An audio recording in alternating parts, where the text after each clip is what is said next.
মধ্যে পড়ে গেল। এখন আমি কেমনে উঠাম ওই নদীর মধ্যে থেকে? হায় আল্লাহ, এটা আমার সাথে কি হইলো? এখন আমি কি করব? কি ব্যাপার, তুই এইখানে কান্না করছিস কেন? কি হয়েছে তোর, আমার কাছে বল। কানবো না কি করবো? আমার একটা কুড়াল আছে গাছ কাটার, ওই কুড়ালটাই এই জায়গায় গাছ কাটবা নয় নদীর মধ্যে পড়ে গেছে গা। এখন যদি ওই কুড়াল বাইতে আমি না নিয়ে যাই, তাহলে পরে আব্বা আমাকে ধরে মারবো। দেখ তো, এইটাই তোর কুড়াল কিনা?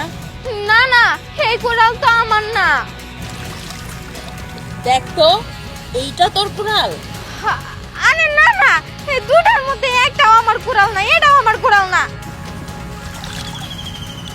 দেখ তো, এইটাই কি তোর সেই কুড়াল? এটাই তো আমার কুড়াল। দেন আমার কুড়াল আমাকে দিয়া দেন।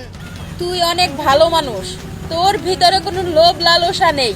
আমি একে একে দুটো কুড়াল দেখিয়েছি, একটা সোনার কুড়াল আর একটা রূপার কুড়াল, কিন্তু তুই ওই দুইটার একটাও চাসনি, কারণ তুই লোভ করিসনি।